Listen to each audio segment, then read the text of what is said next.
from Grandma and Grandpa's autobiography. This is chapter 1 out of Grandma's part of the book, Doris Ann's birth and early childhood. And here's a picture here of Doris Ann Berenger at 8 months old. So I'm just going to hold that up. There you go. You want to slide down? Nope, I'm fine. Okay. The baby books. 2 Christmas gifts, baby books from my Uncle Clarence and my grandmother Brownlee a month after my birth, along with the faithful jottings of my busy mother during my first 2 years, inspired me to write this account of my life. I have added some things told me by my mother and some things from my own personal memories. As a gift of love, I dedicate my story to my children and grandchildren so that they will know and remember some of their heritage and realize how much they are loved. Aw, how sweet. Birth. One wintry Saturday afternoon, November 21, 1925, exactly 7 years and 10 days following the ending of World War I, Dr. David Maxwell came to officiate at my birth. My parents, Robert James and Doris Alberta May Brownlee Berenger, both aged 20, anxiously awaited the arrival of their first child. I uttered my first cry at 3:45 p.m. in the large upstairs bedroom of my grandparents' home on Henderson Avenue in Washington, Pennsylvania. My grandmother, Jessie Brownlee, assisted in the delivery.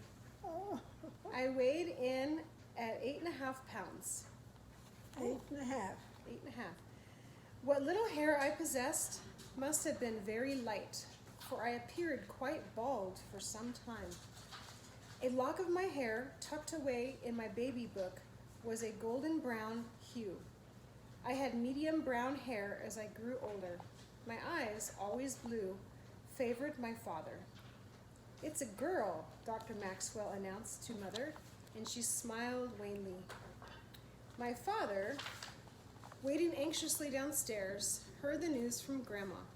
"A girl suits me fine," he replied happily. My parents took so long in deciding on a name that I remained nameless for 4 days. Aunt Edna, my dad's 7-year-old younger sister, suggested the name Doris Ann, seconded by their brother Clarence. My original birth certificate simply stated Berenger, female. Later in life, when I needed to apply for a passport, I wrote to Harrisburg requesting a birth certificate with my complete legal name. Seventh-day Adventist Church.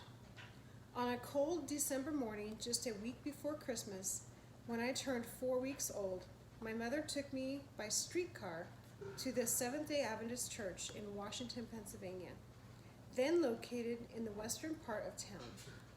Mother proudly introduced me to the congregation, who enthusiastically welcomed me as the newest member of the Sabbath school. "So this is little Doris Ann. What a sweetheart," gushed the cradle roll leader. "Please sit down, Doris. You must be worn out. I hope that the cold won't make your baby sick." "Oh no," Mother replied with the confidence of youth. "I think that it will do her good." I bundled her up well. We thank God for a healthy baby and just wanted to come to church to tell him so. I am a 4th generation Seventh-day Adventist Christian. 4th generation. Grandma, who was pregnant with our mother in 1904, and Grandpa's mother, Elizabeth Ann Rush Brownlee, had attended evangelistic meetings and had been baptized. The tent effort on Broad Street in West Washington was conducted by elders Charles S. Longacre and Ned S. Ashton in the fall of 1904. Brother Archie Brownlee served as tent master. Grandmother Jessie's baby, Doris May, was born in December of that year. Mother always claimed that she was baptized twice. Highlights of the early years. The Depression. During my early years, Calvin Coolidge lived in the White House as the 30th President of the United States of America. Prosperity reached a high point during the Coolidge administration. The national income increased and wages were high. But soon after he left the White House, prosperity ended in the stock market crash of 1929. At my young age, however, politics and the economy meant nothing to me. I craved only loving attention, a full tummy, dry pants, and later a doll and some books. My daddy Bob gave me a gray reed baby carriage for my first Christmas. My daddy Bob. It says my daddy Bob. Your dad's name was Bob? Robert. Yeah. Okay. So gave me a baby carriage for my first Christmas, and I loved going for rides. At 2 months, Mother took me uptown to G.C. Murphy 5 and 10 store. And my eyes sparkled like stars at the many bright, interesting things to see. My hopes and fears. I have never learned to creep well on all fours.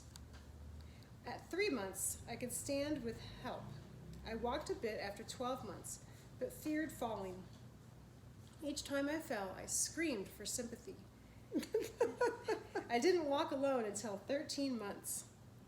Aunt Edna and cousins Catherine and Jimmy Berenger witnessed that momentous occasion. My first tooth appeared at 7 months, and I boasted 8 of them by 10 months. My first what? Tooth. Tooth. Mhm. Okay. First tooth at 7 months. I feared neither cats nor dogs, even at 2 or 3 months. Bappa, Brownlee's big dog, Shep, guarded me when I sat on a blanket in the front yard. At 9 months, however, the electric vacuum cleaner nearly frightened me to death. I loved yellow balloons, but recoiled at red ones.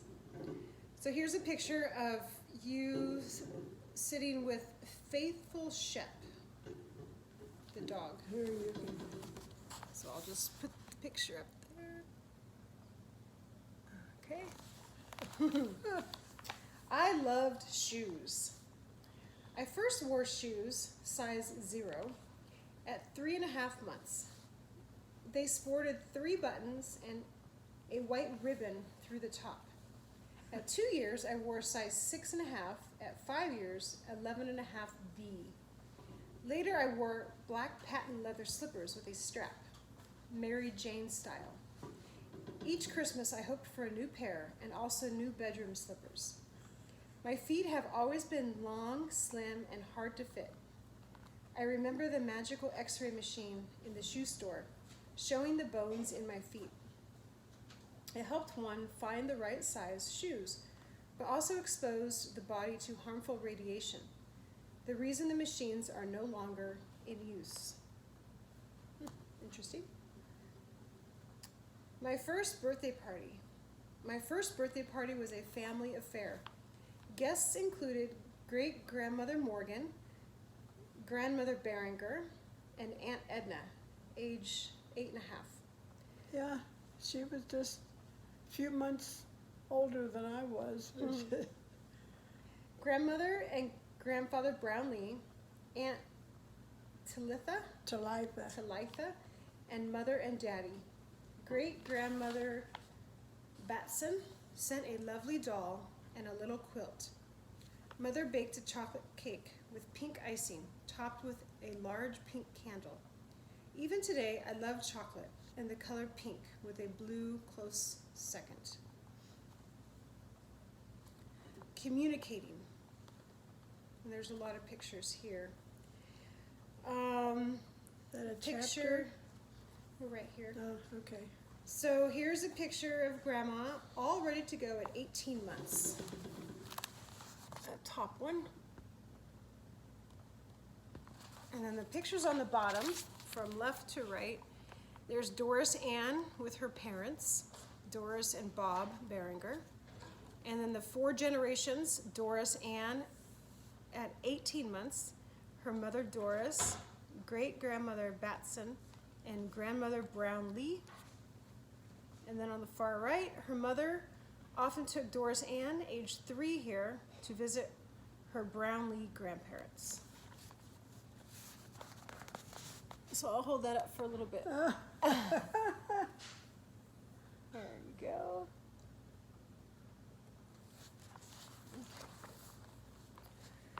Mother sang Bye Bye Blackbird to me as a baby, and I soon tried to sing along. Bye, bye, blackbird. Grandmother Brownlee told me bedtime stories, and I learned a lot of nursery rhymes. She was so sweet. She died too young. So I'm looking forward to seeing her when Jesus comes. Yeah.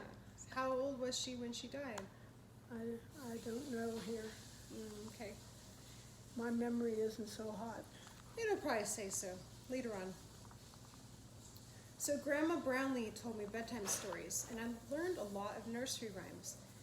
When repeating Little Miss Muffet, I would say, "Come along a spider."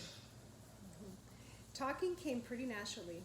At 16 months, I said, "Pretty baby doll cry, cake, pie, dink and bob." Huh?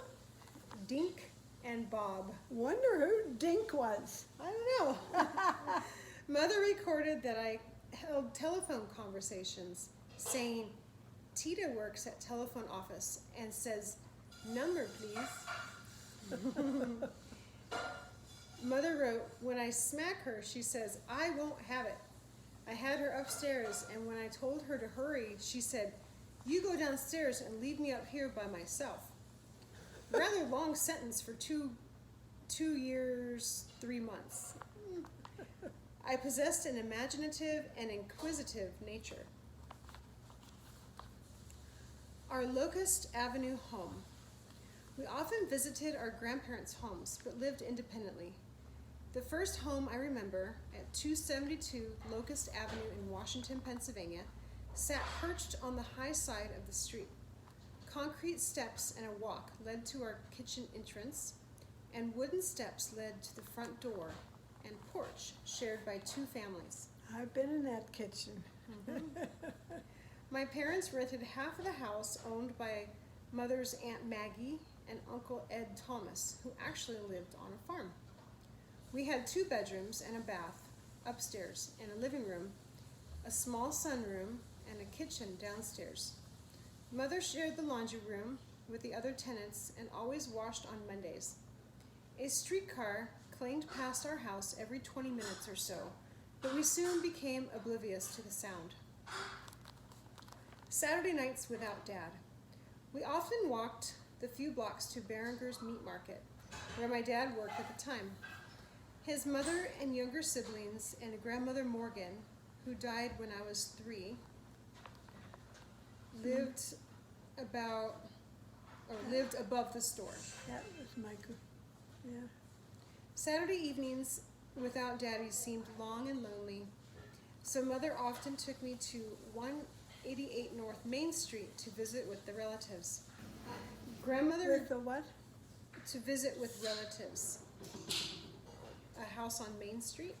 That's where my grandmother lived. Grandmother Morgan. Grandmother. Behringer. Oh, okay. Grandmother repeatedly declared that I should be home in bed, but Mother craved and needed companionship, so we often stayed for games and fellowship. Too young to be called Grandma. Yeah, because my aunt that was just several years old when I was born. And, Aunt Edna. yeah. So we were pretty close to the same age, several years. So Grandmother Behringer, widowed at age 40, courageously shouldered the responsibility of rearing her 8 children, the youngest only 3. She considered herself too young to be called Grandma, so my older cousins called her Mom. Mother refused to let me call her Mom, so I just mostly called her Hey Hey. when I learned to talk. Hey, you. H-E-Y. A young babysitter. Aunt Edna, a great babysitter, 7.5 years my senior, faced a dilemma one day.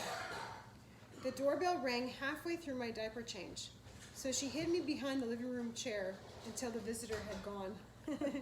She and the neighbor girl, Jane McBurney, played with me in our nice yard. Mother cherished her special doll with a china head and let me play with it indoors, but warned me never to take it outside. But sad to say, one day I disobeyed, carried it to Jane's house, and dropped it on the cement walk. I would love to have that doll now, but there are consequences when one disobeys. Fun on the farm. Mother's Aunt Maggie and Uncle Ed lived in the country, and I loved to visit them. Their daughter Edna Alt and family lived on the main Henderson Avenue Extension Road, 3 miles from town. At the end of their property, a country lane led to the farm. They had lots of animals and plenty of space for a little girl to run free. Hollyhocks encircled the foundation of the great house, destroyed earlier by fire. But they lived in a smaller house with feathered ticks on the bed, a slop jar for night, and an outhouse for daytime. Heavy oak furniture. A slop jar. Yeah, that's in my quote, slop jar. We didn't have bathrooms like we have now Yeah. that you flush. A cast iron stove that burned wood, flat irons to heat on the stove for ironing clothes, kerosene lamps, and the best homemade pancakes I ever tasted. Aunt Maggie took the milk and home-churned butter to the nearby spring house, where running spring water kept them nice and cool. I loved to go in there. Not far away stood the barn, complete with hay mow to play in. When Uncle Zedek milked the cows, he often directed the stream of warm milk toward a thirsty kitten. That's cute. Oh, I remember reading about this. It hurts. Sometime after I turned 3, Mother left me alone in the laundry room while she went to get another load of dirty clothes to wash in her brand new Maytag washing machine. Unfortunately for me, she left the wringer turning, and I quickly seized the opportunity. Wouldn't it be fun, I thought, to put something in those rollers? I could learn to help Mama. Quick as a wink, I grabbed my toy skillet, stood on my tiptoes, and guided it into the wringer. But alas, the rollers caught my fingers.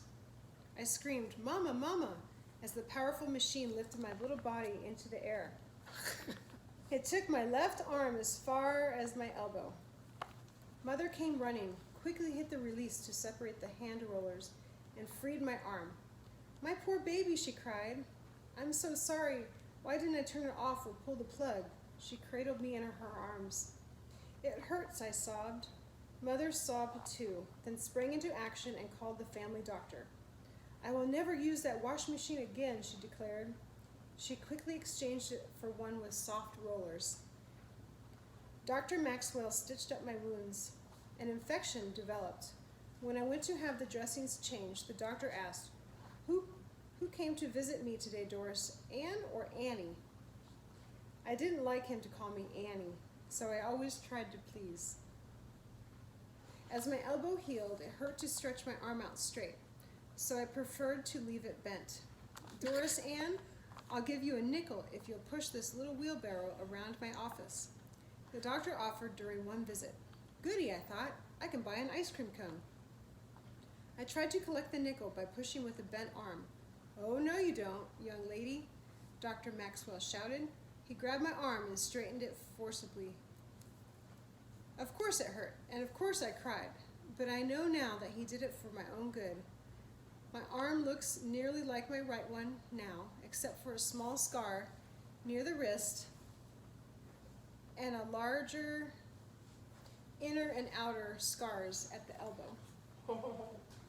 Yeah, you can see the scars there. Can you see that? Not really. No, it's small. Just the one on the elbow. Okay, here's another picture.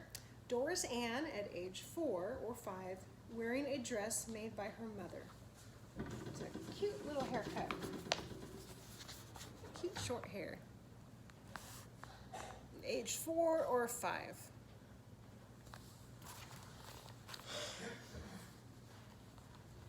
Aunt Maggie's grandchildren visited us often. Once Peggy Rose, at age 4, said, "Let's play barber. I'll give you a free haircut." Mother caught us behind the couch after Peggy butchered one side and my bangs. I didn't even have a chance to return the favor. They caught us. Mother said, "You look awful, Doris Ann. Maybe our barber can help repair the damage. For punishment, you can't wear your new dress until your hair grows out." No amount of pleading changed her mind. Speaking of hair, I had my first haircut by a barber at age 22 months. Mother recorded, "She sat like a lady and smiled at herself in the mirror. It was parted in the middle and cut straight around. I wore bangs for quite a few years. Mother never liked my hair as well parted on the side, even when I wore big bows of ribbon held by a special clip." Peggy and her 2 brothers, Lester, called Junior, and Tommy Alt, enjoyed a great time at our house one day. The boys rode tricycles around the kitchen table, while we girls sat on the top of the table throwing handfuls of mashed potatoes at them. Or was it cornmeal mush, as they whizzed by? What a mess that must have made, but what fun while it lasted. And that's funny. And it was a mess to clean up. I bet. Mashed potatoes. Ah. Mother's memories. One summer, my parents took me on a trip to Atlantic City, New Jersey.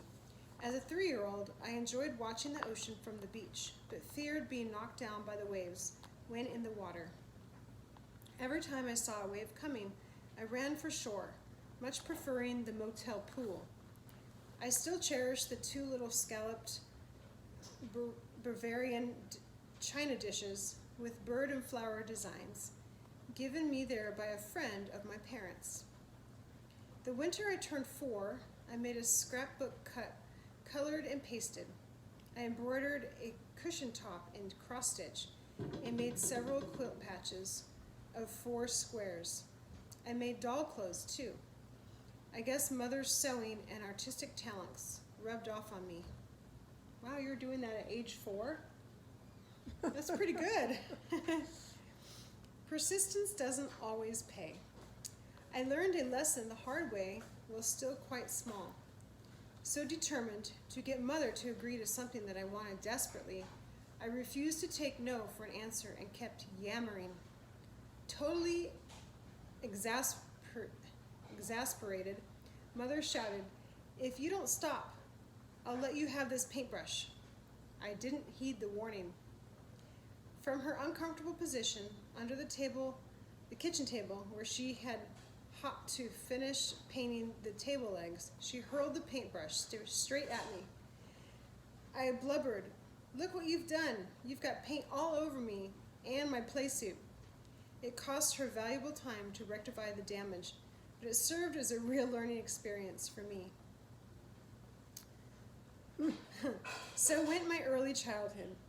3 months before my 6th birthday, I eagerly looked forward to my first day of school. Kindergarten was uncommon in those days, so I was enrolled in 1st grade. And that's the end of chapter 1.